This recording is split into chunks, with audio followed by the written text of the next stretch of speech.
He's a former Navy SEAL who ran in this year's Boston Marathon and was near the finish line when the bombs went off.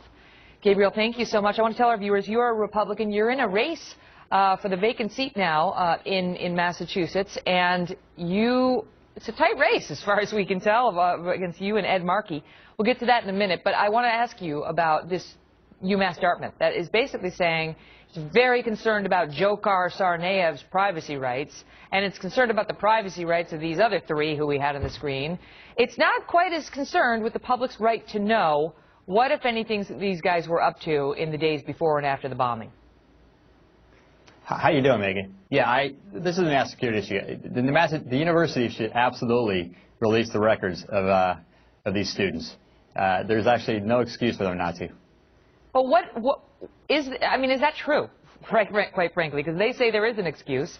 They say the excuse is the federal law that provides privacy rights for students who are matriculated or even who have left the college. And they say, and I quote, "We are prohibited from releasing these records by the Family Educational Rights and Privacy Act." They make exceptions every once in a while, but apparently they don't want to make exceptions unless they're trying to hide something. And I think the national security issues here absolutely trump any kind of concerns that they have.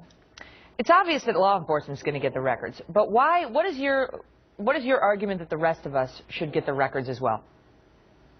Well, I mean, the argument is these three abetted a terrorist act on the United States here, in our city here in Boston, that killed 3 innocent civilians and then a police officer from MIT. And we need to get to the bottom of this. We still don't know who else is involved in this, where they trained, who they trained with. And all this information could be relevant, and we need to get to the bottom of this because it's a national security issue. Do you feel the same about the entirety of the state assistance that was provided, if any, well, we know some was, to the Tsarnaev family and the Tsarnaev brothers? Some agencies have released that information, welfare benefits and otherwise, and others are still saying no. It's just an example where I think they might have something to hide. Look, if these guys were receiving entitlement benefits, welfare benefits that could have potentially funded their operations, we need to get to the bottom of this. We need to get to the bottom of it now. I mean, these incidents just remind us what kind of world we live in, the dangerous world we live in, and we have to act accordingly. Your thoughts now, as somebody who was in that Boston Marathon, who is running for a U.S. Senate seat out of Massachusetts, as we sit here and we look at these aerials as they are combing the grounds, we don't know for what exactly, but obviously it's evidence in connection with the Boston Marathon bombings, as they try to build their case and figure out whether they have got all of the perpetrators involved in this terror attack. My guess is I don't know if we have everybody involved yet. I mean, these three came up just the last couple of days, and it's been over 2.5 weeks since the Boston Marathon bombings. There could potentially be more people out there, and that's the disconcerting thing that's going on. They could be out there continuing to plot these same kind of acts on us here in the United States.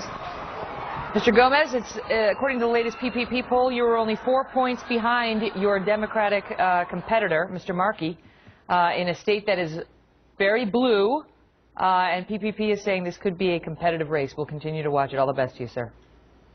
I appreciate it. If people want to help out, please go to GomezForma.com. We're asking for a lot of volunteers, and people are joining Democrats, Independents, and Republicans all around. Thank you, sir.